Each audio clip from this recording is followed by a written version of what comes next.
Papá golpeó la mesa con la mano. Nos has fallado. Mamá gritó, vete. No te necesitamos. Salí sin decir una palabra. Luego, envié un mensaje de texto, justo a tiempo. Acabo de congelar sus tarjetas de crédito. En cuestión de minutos, 27 llamadas inundaron mi teléfono de golpe. Estaba tan enfadada que pensé que de verdad podría lanzar algo. No a nadie, solo cualquier cosa lo suficientemente sólida como para romperse, el borde de la mesa del comedor, la pila de cajas de Amazon sin abrir en el pasillo, la vela de cristal favorita de mi madre, esa que nunca enciende, pero insiste en exhibir. No era solo la pelea.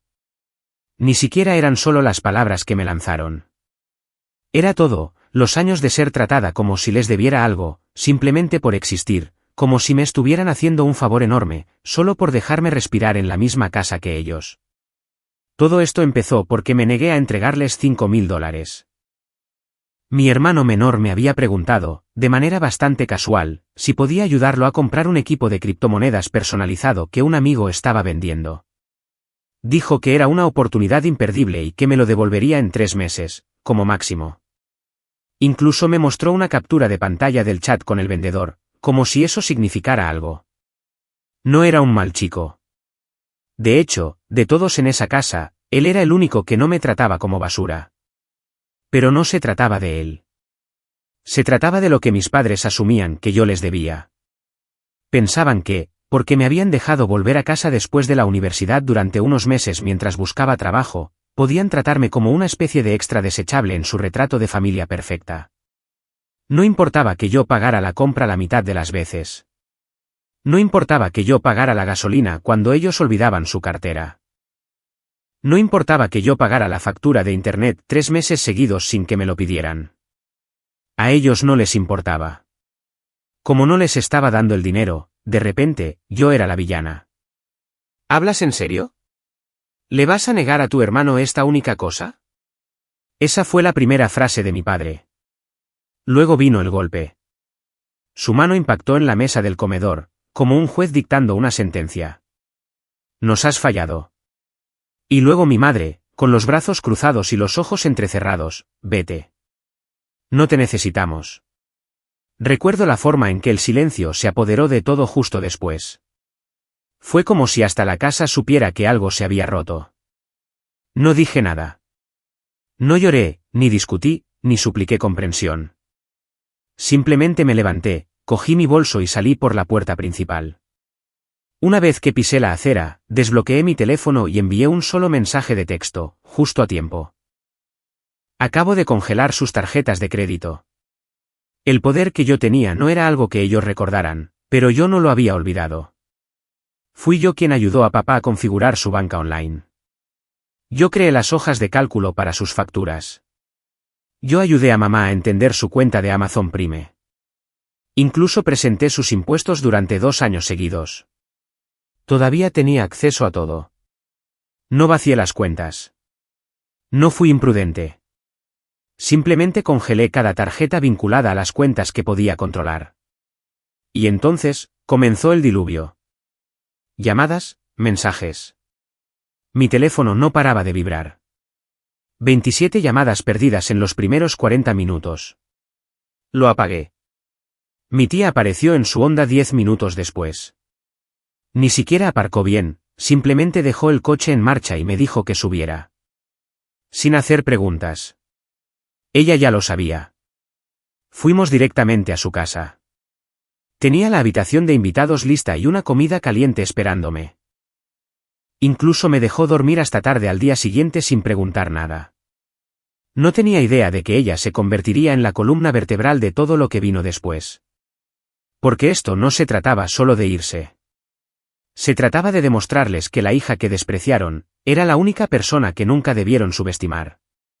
Y mi tío, él ni siquiera había entrado en escena todavía. Pero cuando lo hizo, las cosas cambiaron rápidamente. Pensaron que me habían aislado. No tenían ni idea de a quién habían apartado en realidad. A la mañana siguiente, mi teléfono tenía 46 notificaciones, mensajes de texto, llamadas perdidas, correos de voz, incluso un par de alertas de correo electrónico. No toqué ni una sola. Me quedé tumbada en la habitación de invitados de mi tía, mirando al techo, todavía escuchando el eco de mi padre golpeando la mesa, todavía escuchando las palabras, nos has fallado. La cuestión es que yo no le había fallado a nadie. Había pedido 3 meses para recuperarme. 3. No estaba pidiendo un coche, ni la matrícula de la universidad, ni unas vacaciones de ensueño. Solo necesitaba tiempo para respirar. Y en esos 3 meses, hice todo lo que pude para que fuera justo, pagué facturas, hice recados, gestioné sus papeles, me mantuve al margen. Podría haberme mudado antes, pero no lo hice porque pensé, estúpidamente, que querían ayudar. Pero, al parecer, esa generosidad tenía fecha de caducidad, y venía con ataduras tan gruesas que podrían estrangular a alguien. Mi tía me preparó el desayuno como si fuera un día cualquiera. Sin lástima, sin tensión, solo huevos, tostadas y un gesto tranquilo para que me sentara. Ese tipo de normalidad, después de lo que acababa de pasar, era casi desorientador. Hacia el mediodía, finalmente se lo conté todo. Esperaba algún tipo de vacilación, tal vez una sugerencia suave de que los llamara o me disculpara solo para facilitar las cosas. Pero no dijo nada de eso. Me miró directamente a los ojos y dijo, entonces, te quedas aquí todo el tiempo que necesites. Esa noche, el tío Ray volvió de un viaje a Arizona. Entró en la cocina, con la maleta todavía en la mano, y nos miró a ambas como si pudiera sentir la tensión en las paredes. Mi tía lo puso al día en unas 3 frases. No reaccionó mucho. Solo se sirvió un café, se sentó y me miró. Cuéntame exactamente qué pasó. Así que lo hice. Todo. La petición de las criptomonedas, la pelea, mi salida, las tarjetas. Escuchó como si estuviera mentalmente rediseñando una placa de circuito. Eso es lo suyo. No se precipita. Analiza. Y luego, actúa. ¿Su respuesta? Entonces, asegurémonos de que no vuelvan a controlar ni una sola pieza de tu vida. Ahí fue cuando comenzó el cambio. Pasamos las siguientes 2 horas revisando cada cuenta a la que yo tenía acceso. El viejo PayPal de mi padre, todavía vinculado a mi correo electrónico de cuando le ayudé a verificar la cuenta, congelado. ¿Su aplicación de presupuesto? Yo tenía derechos de administrador. Lo bloqueé por completo y eliminé todas sus categorías guardadas. ¿La cuenta de Amazon de mamá? Yo se la había configurado. La misma contraseña que siempre usaba. Entré, cancelé media docena de pedidos pendientes, desactivé la renovación automática de Prime y la desconecté de todos los dispositivos. Netflix, mi plan familiar de Spotify, los eliminé a todos. Vengativo, tal vez. Pero cuando te han tratado como un mueble durante meses silenciosa, útil e ignorada, un poco de revancha sabe mucho a libertad. Al día siguiente, debieron darse cuenta de lo profundo que había llegado. Fue entonces cuando empezaron a llamar a mi tía directamente. Primero, mamá, luego, papá, después, ambos, cambiando de número. Mi tía contestó una vez. No levantó la voz. Simplemente dijo, Bárbara se queda aquí. No es un proyecto de ustedes. Y, francamente, deberían estar avergonzados. Luego colgó. Ese momento, nunca lo olvidaré. Fue la primera vez que vi a alguien de mi propia familia defenderme, sin condiciones. Pero la mayor sorpresa llegó 3 días después. Mi hermano, me envió un mensaje de la nada. Sin emojis, sin gifs, solo un mensaje de texto simple que me dejó helada, no sabía que iban a hacer eso. Lo siento. Honestamente, creo que yo también necesito salir de aquí. Lo leí 3 veces. Había estado tan concentrada en cortar lazos con mis padres, que ni siquiera había pensado en cómo sería la vida en esa casa para él ahora. No era perfecto, pero tampoco era cruel. Y yo sabía que él no les pidió a nuestros padres que estallaran de esa manera.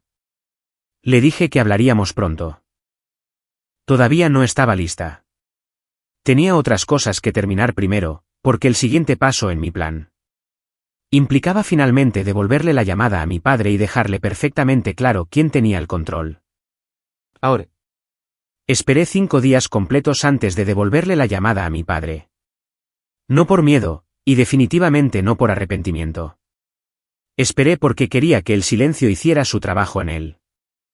Mi padre es el tipo de hombre que prospera con el control, saber qué está pasando, quién está haciendo qué, cuándo y cómo. ¿Que yo me quedara en completo silencio? Eso no era solo inesperado. Era una amenaza en toda regla para el pequeño mundo que él creía que todavía gobernaba. Cuando finalmente llamé, ni siquiera me molesté en decir hola. Esto no es una conversación. Te estoy informando de cómo van a funcionar las cosas ahora. Intentó interrumpirme, pero yo seguí. Se lo conté todo. Que no iba a desbloquear sus tarjetas. Que me había eliminado de cada cuenta, cada hoja de cálculo, cada sistema que alguna vez había creado para él y mamá. Que ya había cambiado mi número en cualquier formulario de impuestos o archivo de negocios al que me hubieran vinculado. Y que si intentaba algo turbio, como solicitar algo a mi nombre de nuevo, tenía ayuda legal esperando. Al principio, no dijo nada. Luego, se rió. No una risa real, solo esa especie de burla amarga que la gente hace cuando se da cuenta de que se ha quedado sin movimientos, pero todavía quiere actuar como si no estuviera perdiendo. ¿Crees que esto te hace poderosa? ¿Crees que esto te hace mejor que tu familia? Le dije, no, me hace libre. Y colgué. Pensé que ese sería el final. De verdad que sí. Durante unas 6 horas, sentí una especie de calma que no había conocido en años. No paz exactamente, más bien como el silencio después de que un incendio se extingue. Pero, por supuesto, ese no fue el final. Esa noche, alrededor de las 8:30, sonó el timbre. El tío Ray estaba en el garaje. La tía Lisa y yo estábamos viendo la televisión. Y por un segundo, supuse que era una entrega de comida. Pero entonces el timbre sonó de nuevo, y luego vinieron los golpes. No del tipo educado, sino del tipo fuerte y deliberado. Nos miramos. La tía Lisa se asomó por la cortina e inmediatamente se dio la vuelta. ¿Es tu padre? El corazón se me cayó directamente al estómago. Empezó a llamar desde la puerta, no gritando, pero lo suficientemente alto como para que todos los vecinos lo oyeran. Dijo que solo quería hablar. Dijo que yo estaba exagerando las cosas. Dijo que la casa no era la misma sin mí. Dijo que mamá estaba llorando. Dijo que mi hermano se había vuelto silencioso. Luego, dijo algo sobre el dinero. Que no tenía derecho a tocar sus cuentas. Que no tenía derecho a meterme en sus negocios. Fue entonces cuando el tío Ray entró desde el garaje y abrió la puerta a medias. Sin saludos, sin advertencias, solo una frase: si vuelves a aparecer por aquí, me aseguraré de que respondas por cada vez que usaste el nombre de Bárbara sin su permiso. Luego, cerró la puerta. Mi padre se quedó allí unos segundos, con la cara de alguien que acaba de darse cuenta de que las reglas habían cambiado y nadie se lo había dicho. Luego, se fue. Nos sentamos en silencio un rato. Nadie lo dijo, pero todos estábamos pensando lo mismo. Eso no fue solo una rabieta. Eso era desesperación. A la mañana siguiente, hicimos una revisión completa de mi informe de crédito. Ya lo había congelado después de irme de casa. Solo por precaución, sinceramente. Pero ahora estaba agradecida de haberlo hecho, porque allí estaba, un intento de solicitud de tarjeta de una tienda a mi nombre, con fecha de 2 días antes de que me fuera. Intentó abrir una línea de crédito usando mi nombre, mi número de seguridad social, mi futuro, sin siquiera decírmelo. Se lo mostré al tío Ray. En 10 minutos, estaba al teléfono con alguien que conocía de un trabajo de consultoría anterior, un tipo que trabajaba en prevención de fraudes en un banco. Lo escalaron. El nombre de mi padre fue añadido a una lista de monitoreo interno por actividad sospechosa. Si intentaba algo así de nuevo, no solo se lo denegarían. Lo investigarían. No me sentí bien. Me sentí entumecida, como si estuviera despegando la última capa de algo tóxico que había estado pegado a mí durante años. Ya no quería venganza. Quería distancia. Pero, al parecer, no era la única. 3 días después, recibí un mensaje de mi hermano. Era solo una foto, una bolsa de lona negra en el porche de la casa de nuestros padres. La suya. Y un pie de foto que decía: estoy fuera. 1 hora después, apareció en la puerta de la tía Lisa, y lo que trajo consigo. Ninguno de nosotros lo esperaba. No solo se estaba yendo. Estaba trayendo pruebas. Cuando mi hermano apareció en la puerta principal, sinceramente, no sabía qué esperar. Parecía agotado, como alguien que no había dormido en días y que finalmente había dejado de fingir que las cosas eran normales. La tía Lisa se hizo a un lado sin decir una palabra, solo asintió y le señaló la cocina. Dejó su bolsa de lona cerca de la mesa, abrió la cremallera y empezó a sacar cosas. No ropa, no aperitivos, documentos. Carpetas, correos electrónicos impresos, extractos bancarios, todo agrupado en fajos. ¿Qué es todo esto?, pregunté. Ni siquiera me miró. Siguió clasificando. Es todo, dijo. Todas las cosas que te han estado ocultando, y probablemente también a Hacienda. Finalmente, levantó la vista. Deberías ver lo que hicieron en tu nombre. No estaba exagerando. En una carpeta, había una tarjeta de crédito que nunca supe que existía, abierta a mi nombre cuando todavía estaba en la universidad. Había sido saldada, pero los extractos mostraban que se usó para habitaciones de hotel y compras online que, definitivamente, yo nunca hice. En otra, había un documento que me incluía como socia silenciosa en uno de los negocios secundarios de papá, algo que creó durante la pandemia, una sociedad ficticia que usaron para declarar pérdidas y obtener beneficios fiscales. Mi número de seguridad social estaba ahí, vinculado a ello. Fue entonces cuando el tío Ray sacó su teléfono. No dijo mucho, solo empezó a hacer fotos, a escanear documentos. Dijo que necesitaban una copia de seguridad, guardada en un lugar seguro por si pasaba algo. La tía Lisa ya estaba vaciando un cajón en el despacho, creando espacio para organizarlo todo. Estaba más tranquila de lo que esperaba, no sorprendida, ni siquiera enfadada, solo metódica, como si hubiera estado esperando en silencio que esto sucediera. Mi hermano se sentó a la mesa de la cocina y finalmente se permitió respirar.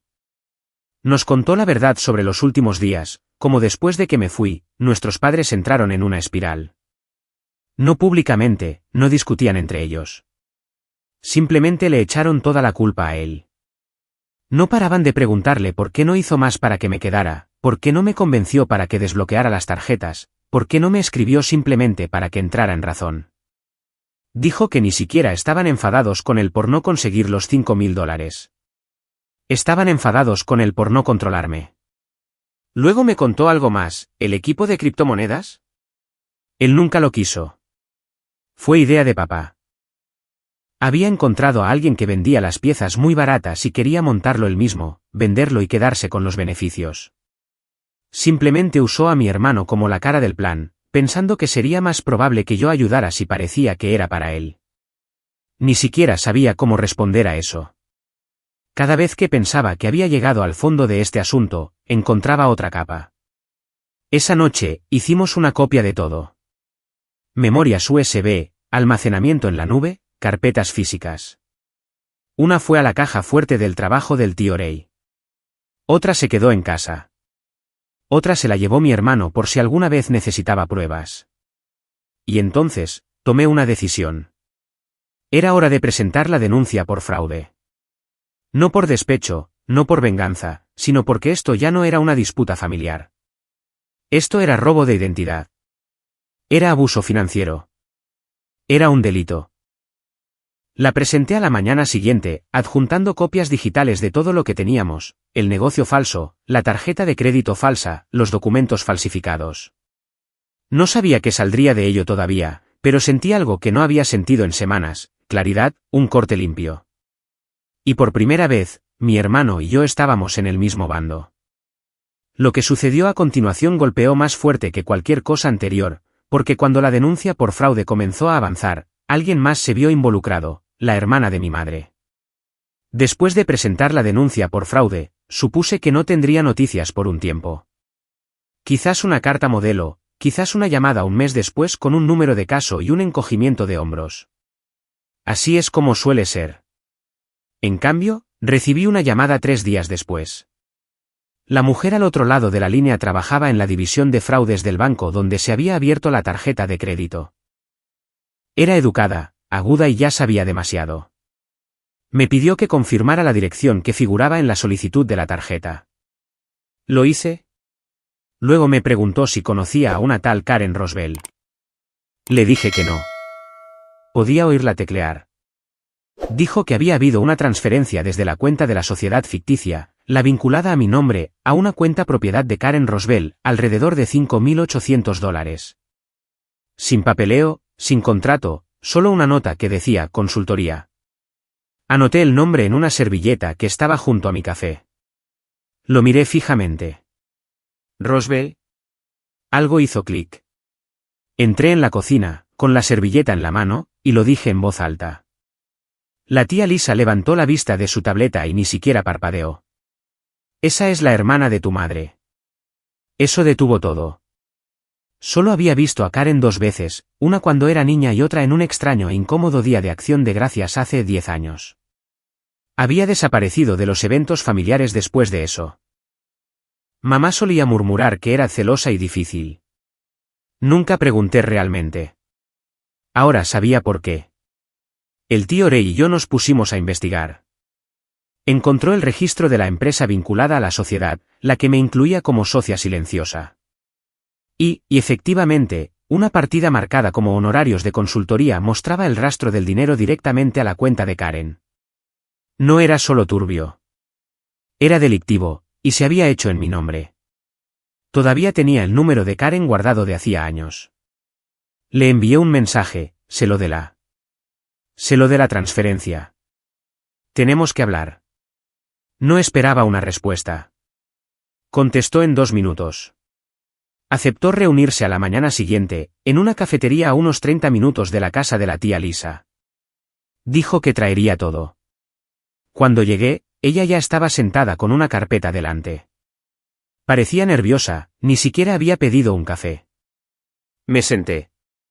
Deslizó la carpeta sobre la mesa. Dentro había correos electrónicos impresos, capturas de pantalla, confirmaciones de transferencias bancarias, una copia del mismo formulario de la sociedad ficticia que ya había visto. Esta con mi firma falsificada en la parte inferior. Me dijo que mamá se le había acercado el año pasado. Le dijo que tenía una forma de que ambas ahorraran un poco de dinero en impuestos. Le dijo a Karen que solo necesitaba poner su nombre en algunas cosas, que a mí no me importaría. Que yo nunca me enteraría. Karen no hizo preguntas. Dijo que estaba ahogada en deudas. Mi madre lo planteó como un favor, solo una pequeña ayuda entre hermanas. Pero luego llegó el dinero, y luego más formularios, más correos electrónicos. Karen dijo que se echó atrás cuando mi madre le pidió que la ayudara a abrir una segunda cuenta a nombre de otra persona, una falsa. Se negó. Mamá le dijo que era una desagradecida, y entonces, le cortó toda relación. Karen me lo dio todo. Dijo que estaba harta de guardar silencio, que no quería hundirse por algo que ni siquiera entendía. Se lo envié todo a la investigadora de fraudes esa misma tarde, copias digitales, fotos, incluso el archivo de audio de un correo de voz que Karen había guardado, la voz de mi madre, nítida y clara, diciéndole que se arrepentiría de traicionar a su propia familia. 2 días después, recibí un correo electrónico. El banco había abierto oficialmente una investigación criminal. Esa noche, mi padre llamó a mi tía. Estaba furioso, gritando por el altavoz, diciendo que estábamos destruyendo a la familia, que la tía Lisa me había convertido en un monstruo, que todos éramos unos desagradecidos. Mi tía le colgó a mitad de la frase. A la mañana siguiente, mi teléfono vibró. Un correo de voz de mi madre. Su voz era plana, controlada. Has tomado tu decisión. No vuelvas. No nos contactes de nuevo. Ya no eres nuestra hija. Ese no lo guardé. Mi hermano y yo nos sentamos en el porche esa noche. Estaba tranquilo, más fresco de lo habitual. No hablamos mucho. Finalmente, dijo, creo que yo también he terminado con ellos. Miró al frente. Sin drama, solo una decisión. Asentí. No lloramos. No nos abrazamos. Simplemente dejamos que fuera lo que era, el final. Pero entonces, algo sucedió al día siguiente. Llegó una carta, escrita a mano, de un nombre que no había oído en más de 15 años, mi abuelo. Al parecer, se había enterado de todo. La carta llegó en un sobre blanco y liso. Sin remite. Mi nombre estaba escrito en letras mayúsculas y temblorosas. Al principio, pensé que era un error, correo basura o tal vez algún pariente lejano reenviando facturas. Pero cuando la abrí, la primera línea me dejó helada. Bárbara, he oído lo que hicieron. Era de mi abuelo, el padre de mi madre, un hombre al que no había visto ni oído desde que tenía unos 12 años. Siempre decían que era demasiado anticuado y demasiado amargado para molestarse con él. Con los años, simplemente desapareció de las conversaciones por completo, como si lo hubieran borrado silenciosamente de la familia.